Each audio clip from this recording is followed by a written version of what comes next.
Con su venia, señor presidente, señoras y señores diputados, la ley de austeridad republicana que hoy propongo en nombre de las y los diputados de Morena cuenta con 29 artículos que contienen como objetivo central la aplicación de una política de austeridad no del gobierno, sino del Estado, para reducir de manera sostenida el costo de la administración pública en beneficio de la sociedad.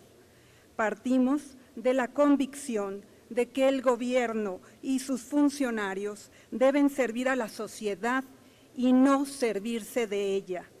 Este es el planteamiento central que inspira la propuesta que racionaliza el gasto con un propósito de beneficio para las mayorías. Se busca generar un marco legal que promueva la austeridad republicana, que el presupuesto se distribuya con justicia, donde los ahorros generados por la aplicación de la presente ley se concentren en un fondo especial que se destinará a la educación, a la salud y a la inversión productiva nacional. En una primera etapa, la aplicación de la ley de austeridad republicana permitirá ahorrar 450,000 millones de pesos sin afectar en lo más mínimo las funciones sustantivas del gobierno. Parte de estos recursos se podrían aplicar en lugar de aumentar la deuda pública mediante la bursatilización para la inversión en infraestructura educativa, como propone Enrique Peña Nieto. El ahorro se obtendría básicamente con la reducción a la mitad de los salarios de los altos funcionarios públicos y con la eliminación o reducción de los gastos superfluos del gobierno. En México, la racionalización del gasto es una preocupación de la sociedad. La diferencia entre lo que propone Morena y lo que hace este gobierno está en los renglones que afectan a unos y a otros. El gobierno aumenta impuestos, castiga los programas sociales y la inversión productiva, generando más desigualdad y pobreza, como lo muestran las cifras del Consejo Nacional de Evaluación, que además tenemos ahora 2 millones más de pobres oficialmente reconocidos. Morena propone ahorros y disminuir los elevados salarios y prebendas de la alta burocracia. Frente a la baja en los ingresos petroleros y el riesgo de aumento en las tasas de interés en Estados Unidos, Hacienda y Crédito Público ha insistido en la necesidad de reducir el gasto, afectando principalmente a Pemex y a la Comisión Federal de Electricidad y a otras áreas con un alto costo social que no obedecen a una cultura de racionalidad. Mientras que en 2012 el gasto corriente era equivalente al 15.3% del Producto Interno Bruto, para 2014 ya fue de 16.9%. Está claro que el aumento de los recursos presupuestarios no se utilizó para mejorar ni los servicios ni los programas sociales, como lo demuestran los crecientes índices de desigualdad y de pobreza. Hoy se puede afirmar que la riqueza petrolera fue dilapidada debido a la orientación y al ineficiente ejercicio del gasto público, el cual se desarrolla de manera poco transparente y no puede ser debidamente vigilado por la sociedad, lo cual esta Cámara tiene que asegurar. Por otro lado, en los años recientes, desde la crisis del año 2009, la deuda pública de la Administración Federal se ha incrementado, lo que ya representa un riesgo para la estabilidad de nuestra economía. Las finanzas del gobierno se han visto muy afectadas por la caída de los ingresos petroleros. Ahora, en 2015 y previsiblemente en 2016, los recursos que aportará el petróleo no serán suficientes para financiar el desarrollo con estabilidad. Se estima que para este año el déficit del balance público del gobierno mexicano será 3 veces más grande que el de 2014. Debido a lo anterior, el costo financiero de la deuda creció en más del 31% en un solo año y los requerimientos financieros del sector público alcanzan 47% del PIB.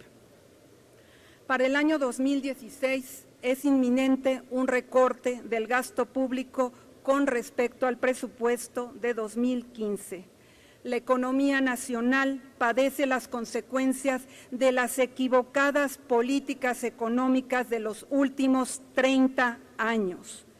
Son las empresas estatales las que han cargado con los mayores costos de las malas decisiones financieras del país, pero también los programas sociales como el de 65 años y más, cuyo presupuesto fue recortado con respecto a lo aprobado por esta Cámara de Diputados.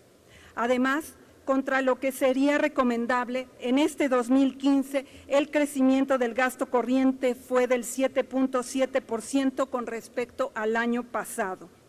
Destacan también casos de opacidad como el concepto de otros gastos de operación que creció más de 18%. Para no afectar la calidad de vida de los mexicanos, la disminución de los recursos presupuestales tienen que enfocarse en el gasto corriente no prioritario para la administración pública. No se deben de afectar programas sociales y los servicios públicos y tampoco podemos reducir la inversión en infraestructura, que es la que puede ayudar a impulsar la economía nacional. Asimismo, no es posible incrementar los impuestos en un contexto de estancamiento. Lo que sí es posible es hacer una reforma fiscal progresiva en la que paguen más los que más tienen. De hecho, se requiere rectificar buena parte de la reforma económica acordado en este mal llamado Pacto por México, que debe decir Pacto contra México. Es importante insistir en que es posible recortar gastos como el oneroso contrato del avión presidencial. También se pueden reducir las compras de vehículos terrestres y aéreos del personal administrativo del gobierno. Haciendo caso de un reclamo de la sociedad, es posible y necesario ajustar los salarios de los altos funcionarios, el seguro de separación individualizada, los gastos de representación y las millonarias pensiones de los expresidentes. También se pueden reducir a la mitad las prerrogativas de los partidos políticos, las subvenciones a los grupos parlamentarios y las prebendas de los altos funcionarios del Poder Judicial. Algo que es particularmente urgente es el ajuste en el gasto de comunicación social. Solo en 2014 el total ejercido fue de 7,000 millones de pesos, 5,000 millones de pesos más de lo que aprobó esta Cámara de Diputados. Como consecuencia de la aplicación de esta iniciativa, entonces, podría ser posible un ahorro del gasto de alrededor de 450,000 millones de pesos, todos ellos en renglones de gasto corriente distintos a los programas de apoyo social. Dicho ajuste obligaría a una racionalización de los rubros de gasto no prioritarios y permitiría mantener los niveles de inversión pública proyectados para 2016 e incluso incrementarlos. Estos recursos serían también suficientes para mantener el gasto social y la inversión para enfrentar la crisis por la caída de los ingresos petroleros y garantizar el desarrollo productivo del país.